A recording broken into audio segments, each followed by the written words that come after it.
Hi, I'm Carol. I'm a certified divorce and co-parenting coach, and my job is to help people through their divorce journeys. And this channel has been created as a place for you to come for divorce support. I got divorced 13 years ago when my children were 7 and 4. They're now 18 and 15.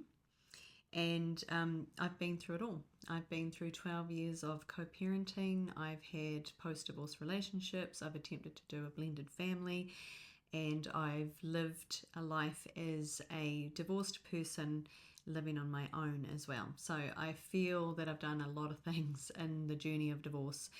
And my philosophies around divorce have always been that divorce does not have to be the end of the world, or it does not have to end in conflict, and your children can still survive and thrive after a divorce if it is done with intention and commitment, and if you are willing to look at the bigger picture, if you're willing to do the hard work that it takes to properly heal and recover after divorce and give your family that sturdy foundation that you can still give them even though you're not married anymore. And that was always my dream as a co-parent, was to be able to keep my family intact even though our marriage was no longer sustainable.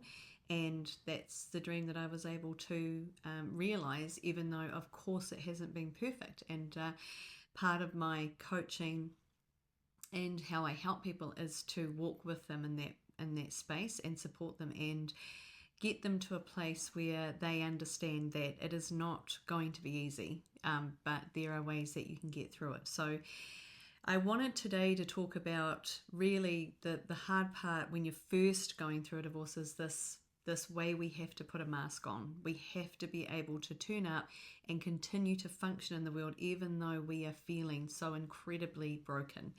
And there's nothing in the world that can prepare you for a divorce, and nobody else can understand what you're going through.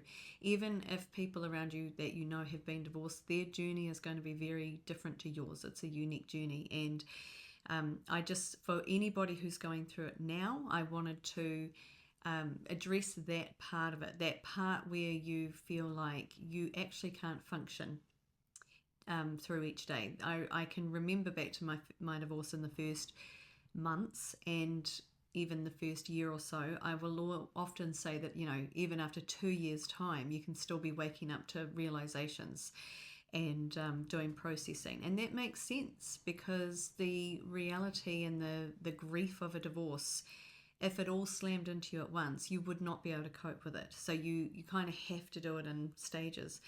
But I do recall the first months, it was almost like almost an inability to function. So there were days where there was just like you had certain amount of time that you could go out and, put on your mask and go out and function before you would have to come home and break down, basically. And, breaking down can look different for everybody. But for me, breaking down was walking in the door and just collapsing onto the floor and sobbing. And that's when I had the luxury of not having the kids with me, because most of the time if I had the kids with me, I'd have to get in, deal with them, get them ready for the end of the day, meals, bath time, homework, all that sort of thing before you could finally fall into bed and then just let it all out. There's this real mask we have to put on when we're first divorced. We have to still function. For some of us, that can look like anxiety.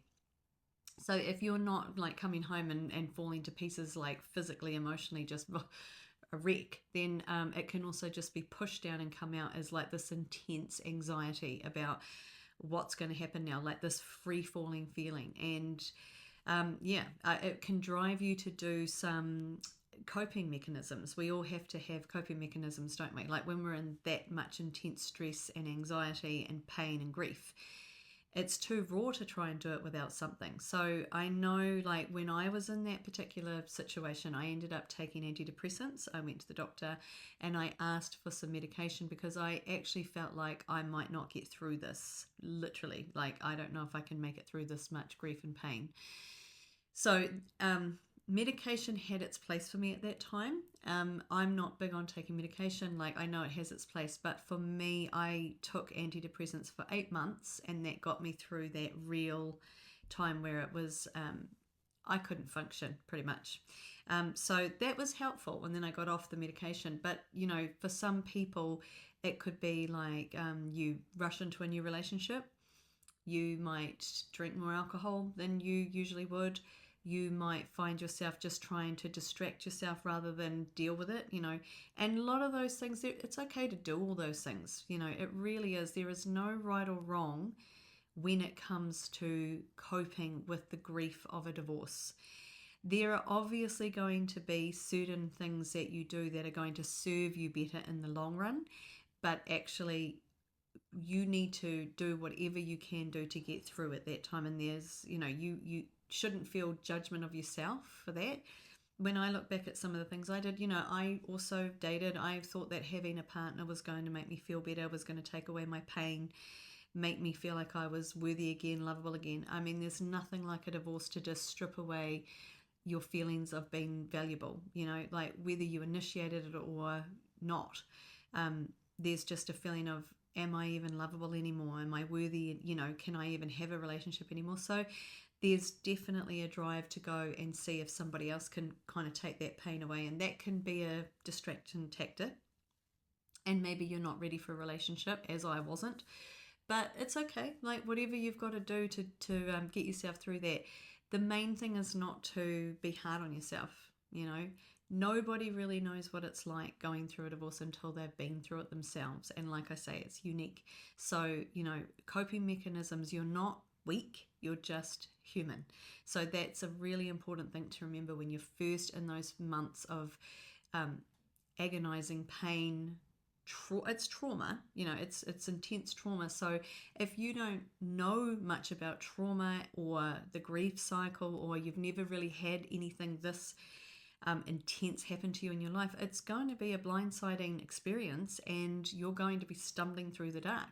And that is perfectly normal and okay and human. You do not have to feel bad about that. You don't have to feel guilty for trying to reach for something to help you get through it. You know, whatever you need to do. Eventually, the first shock wave, you know, will sort of settle, the dust settles. It generally will take, and this is just sort of like what I've noticed in coaching, hundreds of hours of coaching clients through divorce. It's kind of like a 2-year mark, you know, and the 2-year mark is when a little bit of that dust will settle, and you will find that you can kind of come up and breathe a little bit more. That real crushing grief and confusion kind of eases about the 2-year mark. And that's when sometimes it can be almost like more things start coming up. You know, you start to be able to process the divorce in a more clearer headspace, and it can be very painful again. So that also is normal. So don't freak out if that happens as well. You know, there's this 2-year period where it all starts to come up again for you, and you may find yourself thinking about the divorce and thinking about things that you may not have been able to let in back in the first few months when it was just all too much, you know. So yeah, coping mechanisms, they're there to help you, they're there for a reason, but eventually getting into the heart of the divorce grief will be necessary. And by doing that, that is how you will actually move through it a little bit quicker and easier. I know that it's very painful to do that, and there's no shame in hiding, running, not wanting to deal with it, but you just have to be aware that eventually it's going to need to be addressed, because until you actually address it, it will just kind of stay there, and you'll drag it around with you as your divorce baggage. So if you can face it, if you can sit down and really have a look at it, that's how you're going to move through as best you can. But in that first 2 years, of course, you're sort of just almost living like an avatar. It's like you have your face that you put on to your kids, to the people around you, to your family, to workmates, and off you go to try and look as though you're actually able to cope with this divorce, when in reality, you're not coping at all. And that's the bit that is so scary, so incredibly scary. You think, what's going on? Am I just the only one who can't cope with this divorce? People around me seem like they're okay. Are they falling to pieces? Everybody does it in their own way. But it's pretty safe to say that anyone who is going through a divorce with children is going to be going home and really having some dark thoughts. Their minds are going to go to some dark places, and they're going to feel there's those feelings of failure and feelings of having not been able to do it. Nobody, I say, nobody signs their marriage license dreaming of the day they're going to get divorced. We all think that it's forever when we get married. We think we see ourselves growing old together. We see our families, our kids growing up. We see grandkids. We just see like a life that we imagined that and then as the divorce starts to happen around us, it starts to disappear and dissipate, and it is terrifying. It's terrifying. And so that's everybody goes through that. So don't think when it's happening to you that you're the only one it's happening to. Really don't think that. And also, no matter what is happening in your mind and your body and your soul and anything you're doing to get through, you're just human. So whatever you're doing to get through, the main thing is to be kind to yourself. Don't feel angry at yourself for anything that you're doing. But the same, at the same time, you do have to, if you're noticing you're doing coping mechanisms that are hurting you or hurting the people around you, yes, you have to address that. You've got to come out of that. But just be gentle on yourself, because you will be getting blindsided. Nobody can go through this without feeling these intense, heavy thoughts and feelings. It's normal. So anyway, I'm going to be posting more videos on here about divorce and the divorce process and what I went through, and it's unscripted. I don't want to do any scripts. What I want to do is speak from my heart, and who I'm talking to are people who are going through divorce.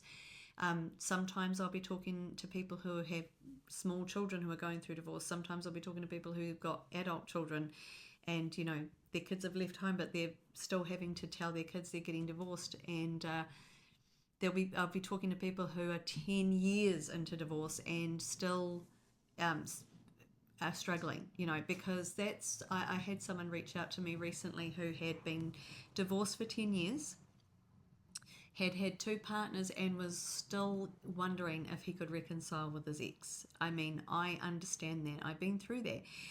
It just that feeling doesn't really go away until it's properly addressed. So that's another thing that I can, talk about as well. It just goes to show that there's so many different phases, stages, and situations of divorce. And I help people through so many different areas of it that, I feel like this is going to be a great place to share all those experiences, anonymous, of course, and share my own experiences, because like I said, I feel like I've pretty much done every phase afterwards, and I've landed here where I'm now. I feel very recovered and healed, but there's also always going to be a little bit of my grief in me about my divorce, and that's normal, and I accept that, but I'm at a place now where I'm able to support other people through their own experiences. And that is the hope for this channel, is that you can come back here if you're going through divorce and find something that is going to give you support. When I was, 13 years ago, when I was going through my divorce, I would have loved to have had someone who could just talk to me, real talk, not 5 tips for this and six ways this will happen, and the legal and financial side of divorce. It was like, that stuff you can find out. You can go online and find out all the practical parts of divorce, but you can't find out the real behind the scenes stuff. And without somebody really being vulnerable, honest, and sharing it with you. So that's my that's my wish for the people that are going to tune in. So subscribe if this is something that you think will be helpful to you. I also have a newsletter. You can all my links are down underneath if you want to find my website. My whole thing is just to provide support and to be there for people in that time, and mainly that co-parenting piece, because once you have kids, co-parenting is a really intense relationship. It's a very unique relationship. There's no other relationship you'll have like a co-parenting relationship, where you have to put aside everything that you are feeling, and that all that history of your marriage has got to be put aside, all the emotions, so that you can get on with this new job you have together of co-parenting. And so that's also where my passion lies. So if you have kids, it's even, it will be an even more valuable place for you to come. And I just want you to treat it like, you're tuned up to have a coffee with somebody who's going to give you some real talk about divorce and some real support, and quite a spiritual way of looking at it, like bigger picture philosophy, lessons to be learned, turning it around, turning it from the worst thing that's ever happened to you into the catalyst for some things you never thought were possible in your life. I've lived it, I've breathed it, and I want the same for other people. So welcome to my channel. And I'm really glad that you're here, and keep coming back, and I'll be posting regular content to help parents and divorced people with their journeys.